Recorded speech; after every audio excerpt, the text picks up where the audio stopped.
welcome back to my channel, and today I am here with another video.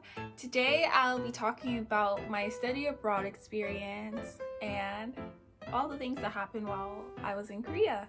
I know many of you were curious about study abroad, including like my time at the school and my time overall in Korea. So I finally decided to sit down and film that video like I promised in the last video. I have this sort of like list to help me stay focused on the topics I want to talk about.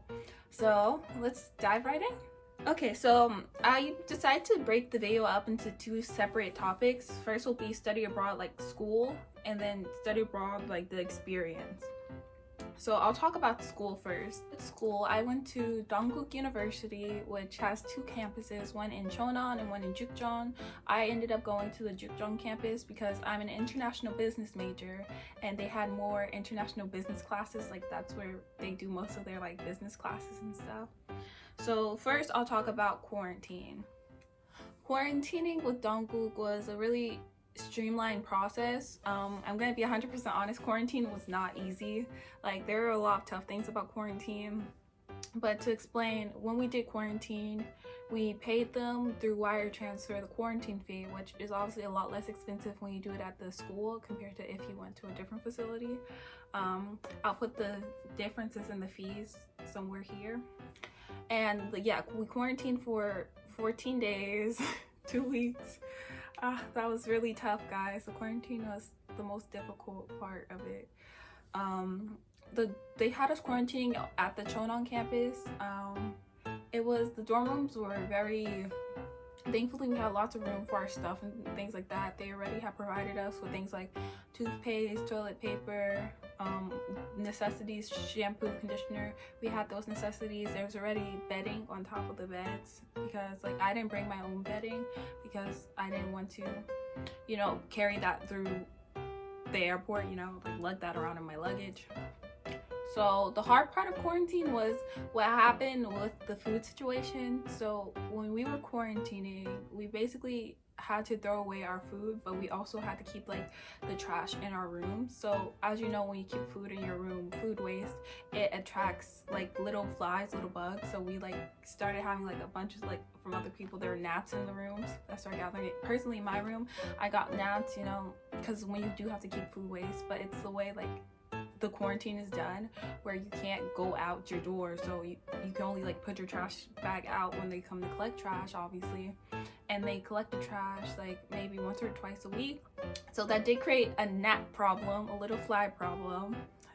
What other things? Like if you have diet restrictions, I think they try to adhere to those diet restrictions, but sometimes it's hard to because I think they work with limited resources with the food.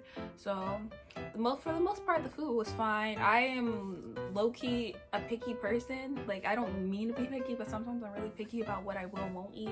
So sometimes I didn't eat every meal because like I'm a little picky, guys, I'll be honest. A lot of boiled eggs for breakfast. They served a lot of sandwiches for lunch, and then dinner would be like a variety of things. Sometimes they didn't tell us when dinner was there. Like sometimes they would serve dinner and then it would take a long time for the dinner announcement. So sometimes we got cold food. So there's that.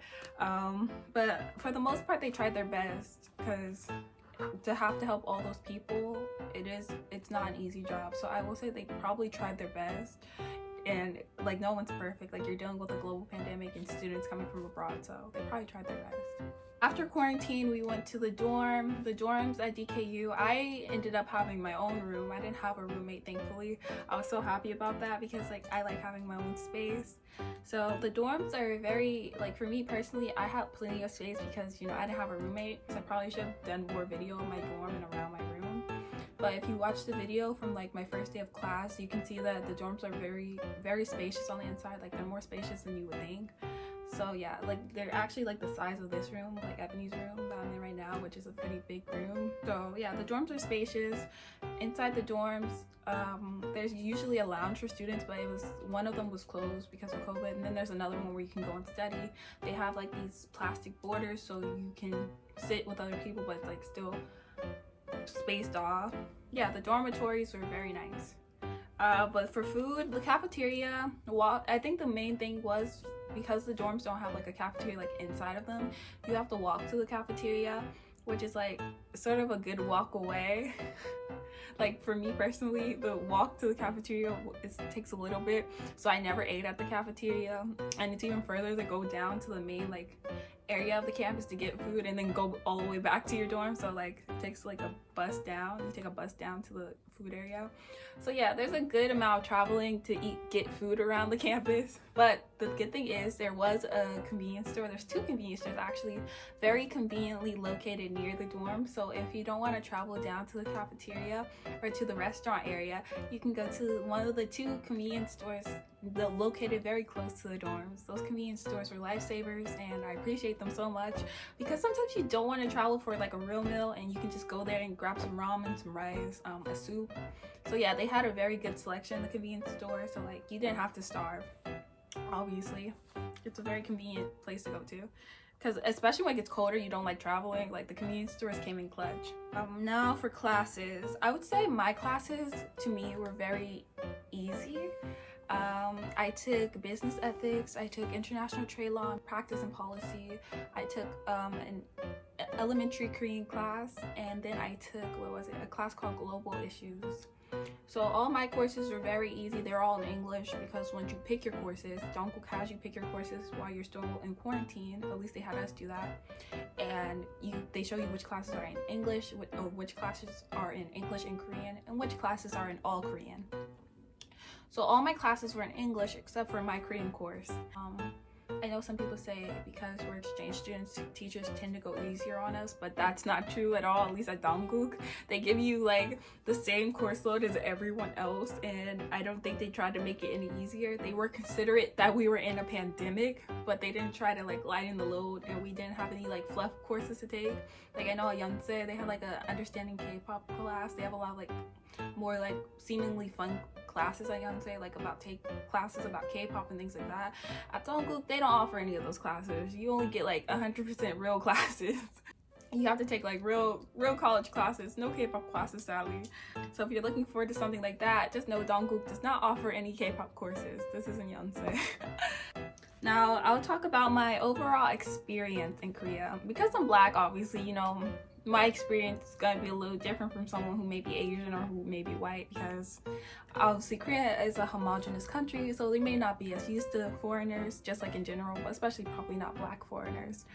The social experience I had was overall positive. I met a lot of very sweet Korean people, and I had a lot of good interactions with them. A lot of the restaurants I often frequented with my study abroad friends, they were always very kind to us and very helpful, a lot of them, and they treated us very well.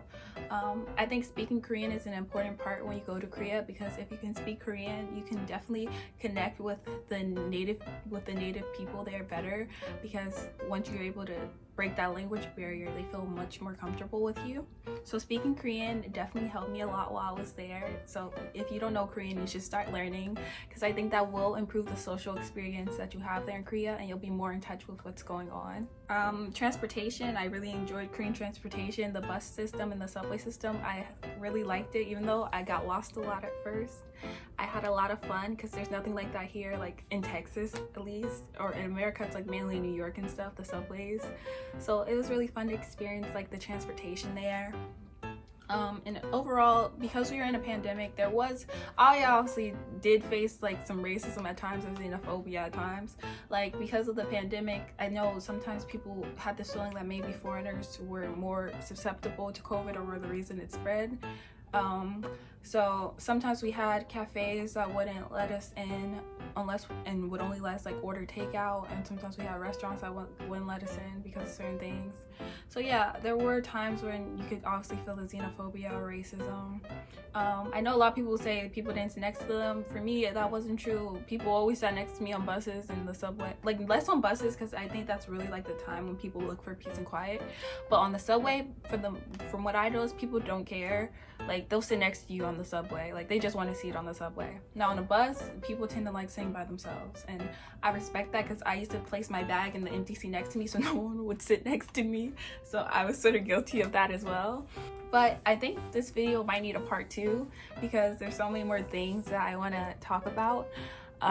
So if you guys have any questions about my study abroad experience, please drop them in the comments down below, and yeah, I'll make a part 2 answering any questions that you guys have. But overall, my study abroad experience was really positive, and I made a lot of good memories while I was in Korea. There were obviously some crazy things, but I like to focus on the positive ones. So thank you for watching. Leave your questions below and stay tuned for the next video. Bye!